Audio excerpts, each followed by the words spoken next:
So hello everyone, I am Jam of the Jomskis Life. So ngayon naisipan kong gumawa ng makeup tutorial na para talaga sa lahat. Since alam naman natin na most of us is students or yung iba nag-work, ganyan.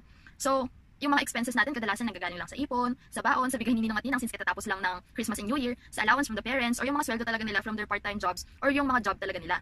So ngayon naisipan kong gumawa ng makeup tutorial gamit yung mga makeup na talagang affordable and sa tingin ko naman mag-work din sa inyo. So excited na ako ipakita sa inyo mga makeup sa inyong mismong look. So let's get started. So yung first step is alcohol. Hindi mo siya ipipisik sa mukha mo or somewhere sa kamay kasi gusto nating mag-start or since hawakan natin yung mukha natin, gusto natin clean yung kamay natin para iwas bacteria, pimples, blackheads, or whatsoever. So yung first step ko is moisturizer. Any moisturizer will do. Kaya lang yung sa akin kasi galing siya sa dermatologist. Kasi acne prone talaga ako. As in, ngayon lang nawala yung mga acnes ko and yung acne scars ko. So, talagang very ko sa skincare. So, dapat kayo din kasi yung skin talaga yung puhunan sa kahit saan. So, yeah. Lagay ng moisturizer, dapat pa-upward siya. Pero dahil matigas ang ulo ng lola niyo, hindi ko siya nagawa. So, yung moisturizer na yun, parang it serves as a primer na din sa akin kasi hindi talaga ako mahilig sa primer since yung sa iba nagkaka-allergy ako or nagkaka-pimples. Pero depende naman yun. Kung okay sa inyo yung primer, then go, mag-prime tayo. Pero if not, pwede na siguro yung moisturizer basta compatible na moisturizer sa inyo. So, yung next is ito, yung True Match ng L'Oreal. So, inuuna ko yung concealer kasi kadalasan or minsan hindi na talaga ako nagfa-foundation kasi mas madaming makeup, mas malaki yung chance na magka-breakout tayo. So, mas okay na yung mag-invest tayo na lang sa skincare. Pero kung gusto mong mag-makeup katulad nito, kanyari may event ka or papasok, nandyan si crush, gusto mong maging blooming, so pwede yung mga makeup na ganito. Usually, ang ginagamit ko talaga fingers. Since hindi nga ako nagpa-foundation, habol ko yung coverage ng product. So, ngayon, since professional daw, gagamit tayo ng brush. So, wait, kukunin ko lang yung brush. And yung ganito. Yung, actually sa akin mas preferred ko yung flat, tapos medyo dense siya. Kasi parang mas naano yung coverage niya, mas kumakapal, mas madali siyang i-blend ganun. So, kaya depende pa rin yun kung ano yung much preferred nyo. So, yeah. So, yeah, after blending it, pag may nakita pa akong mga blemishes or acne scars nakita pa, ginagamitan ko siya ng, eto, yung Our Little Secret ng, wait lang, yung mag-focus yan, ng pink sugar kasi, girl, as in, grabe talaga, as in, girl. Grabe yung coverage niya. Fingertips, then, i-apply ko siya sa mismong scar. Tapos fingertips na lang. Ayan. Wait. Pag hindi pa kayo happy dun sa coverage na nabibigay niya, buildable naman siya. Hindi naman siya nagkikik sa akin or whatsoever. So, yan. Happy na ako sa ganyan kasi pag malayo, hindi naman na siya gaanong kita. So, next is powder. So, sa powder, you can use yung Nichido na loose powder or yung mga press powder ng Nichido. Lalo na yung blue na nasa maliit na ganyan lang. Tapos may silver lang siya sa labas. Yun. Best din yun sa oil control. Pero, dahil nga students, nagtitipid, ganyan. So, ito yung usually ginagamit ko. Yung, ayan, mag-focus. So, ayan, basta. Yung Johnson's Baby Powder. So, kasi ito, as in, pwede mo siyang i-retouch talaga na kahit saan. Basta, go. Chuk, chuk, chuk, chuk. Ayun. So, bago kayo mag-powder, siguraduhin nyo muna na wala na kayong i-apply na any cream. So, in my case, mag-a-apply tayo ng pang blush. Yung BLK na cheek paint, as in, girl, the best ang pigmentation. So, ayan. So, isang dot, and then sa kabila din. Depende sa inyo kung gusto nyo siyang gamitan ng brush or fingers. Pero sa akin pwede na. So, yung pinang foundation brush ko, tsaka yung ipang blend ko sa cheek paint ko is parehas na lang kasi, diba, kasi since pigmented siya, so gusto mong parang i-less yung pagka-pigmented niya. So, makakatulong yung foundation or yung concealer na natira sa brush. So, ayan. So, diba, I told you, it's very pigmented. So, pag nagbo-blush ako, usually, tinatawid ko siya sa bridge ng nose ko. Para, or, minsan, mas close sa ilalim ng eyes, yung dito. Ayan, kasi parang mukha siyang natural. Saka, diba yun sa mga Japanese, diba? Yung blush nila super higher, talaga to the highest level. So, yeah. So, ina-next na natin yung powder. Ayan, Johnson's. And then, powder brush. So, sa akin, mas less yung powder, mas less yung chance na magiging cakey yung makeup. Kasi, hindi, parang, kakaunti lang yung makeup na ma-absorb ng skin mo, ganun. So, ang tendency kasi pag masyadong makapal, parang, pagpatong-patong na, parang magiging cakey na siya, ganyan. So, hindi na maganda yun. Pag nakasalubong mo si crush, medyo lalayo na siya sa'yo kasi, may lubak sa mukha. So, ayan. Next natin is kilay. So, yung pangkilay na ginagamit ko is ito. Yung sa pink sugar din, yung Honey I'm Good. Suki ng pink sugar, di ba? Pink sugar, baka naman. So, kidding aside, yung shade ko dito is Sassy Brown. Yeah. Kasi, sa akin, kasi since dark na yung hair ko, parang hindi na ako gaanong naglalagay sa kilay ko ng super dark kasi nagmumukhang matapang, ganito ganyan. Kasi yung kilay, yun talaga yung parang basihan ng expression mo. Kunyari, masyadong makapal, parang, girl, matapang, palaban. So, parang tayo, parang pabebe lang, kikay, fresh yan, ganyan. So, eto muna, yung parang siyang pomade, ganyan. So, siya muna ina-apply ko din. Next is yung lighter na powder sa inner, and then yung dark na powder dito sa tail ng brows. So, yeah. Papakita ko sa inyo kung paano ko siya ginagawa. Dun sa inner ng eyebrows nyo, kung ano yung natira dun sa brush na product, yun na lang yung ilalagay nyo. Kasi ayaw naman natin na parang maging box yung kilay. Siyempre parang natural lang, pa-fresh yung gusto nating i-achieve na look. So, yan. Ayan. Tapos, so, since nagtitipid tayo, ang next step natin is yung contour. Guess what? Yung eyebrow kit nyo, pwede nyo na siyang maging contour powder. So, ang gagawin ko lang is kukuha ako ng contour brush, and then, ito yung second to the lightest, saka yung pinaka-light, paghahaluin natin siya. Ganyan. Or pwedeng ganyan, depende sa inyo kung anong gusto nyo. And then, tap the excess, and then, dito sa may, ito, ayan, yung mismong line. Or pwede kayong ganito, para makita nyo.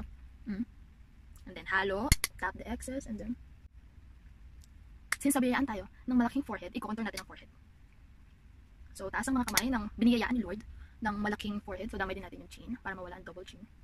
So, kukuha tayo ng brush na maliit. So, yung pinaka-light, ito, yung pinaka-light, tap of the excess, and then magsisimula kayo dito sa may kilay hanggang sa baba. Ayan. Tapos, tawid nyo na din sa eyelid nyo para mas mukhang natural. So, kuha, tap of the excess, kabila, and then tawid sa eyelid, and then balik. Yan. So, pag natatapangan kayo masyado sa nose line, blend. Blending is the key, Momshi. Blending. There. Since uulitin ko, nagtitipid nga tayo. Yung lighter shade dito, ilalagay natin siya sa eyelid natin. Eyelid. As in, i-blend nyo lang talaga siya. Wag lang kayong, dadating dun sa, ito, yung sa mismong brow bone. Wag. Parang, ayan lang. Blend. Next is, kuha kayo ng another brush na mas floppy, tsaka mas maliit. Kukuha tayo ngayon ng, ito, yung second to the darkest shade. Ayan. Nakikita nyo ang sahig. Hindi pwedeng makita ang sahig. So, ito tayo, yung second to the dark. Tap of the excess, and then dito lang tayo. Dito as in, dito, there. I-halfway open nyo lang yung nyo, yung mata. Ayan. Fresh lang tayo, tapos blend. Ilalagay din natin siya sa ilalim. I-pinch nyo lang yung brush nyo na ganyan, tapos lagay natin sa ilalim. Kuha, and then tap of the excess, then i-pinch, and then lagay sa ilalim. Ayan. Next is yung shimmery. Since, di ba kasi uso ngayon yung mga glowy, yung mga parang healthy na skin, ganyan. Siyempre, makikiuso din tayo kahit tipid tayo, di ba? So, meron akong dalawang products dito. So, ito, actually, highlighter talaga siya ng BYS, pero pwede din siyang maging eyeshadow. So, ito, alam ko merong mga nagbebenta pa nito, yung mga nag-ano ng Avon, ganyan. Ito, yung eyeshadow quad nila. Ayan. Ito, yung number 1, and then yung number 2, yung pink.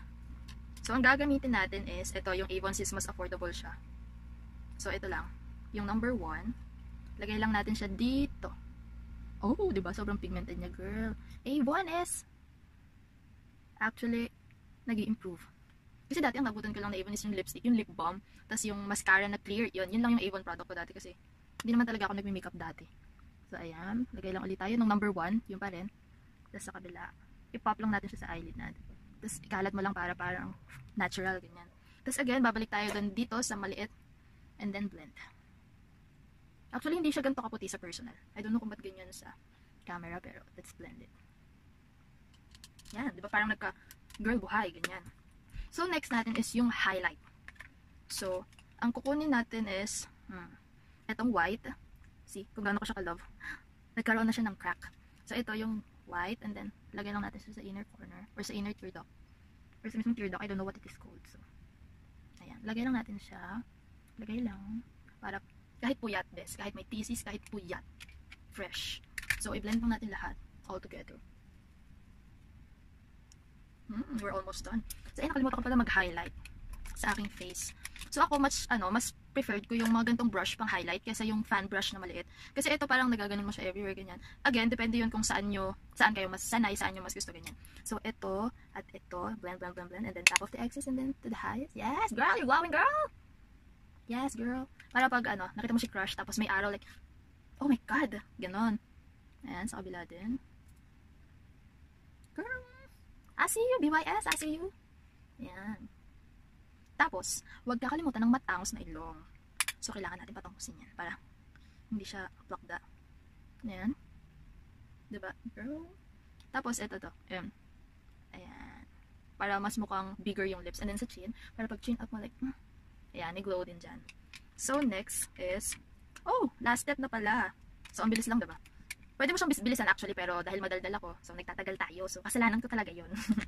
So, next is, you can actually choose kung lip tint, kung lip balm, na tinted lip balm, tapos lip gloss, or actually lipstick, kung anong meron ka. So, ngayon, meron akong, eto, yung Maybelline. Yung shade niya is, ayan. Again, ayaw niya mag-focus, so, wag na natin ipilit. So, yung Midnight Date. So, ang ginagawa ko lang, since fresh, parang Korean, ganyan, since uso, nilalagay ko lang siya sa gitna, or sa loob ng lips. Parang ganyan. Ayan.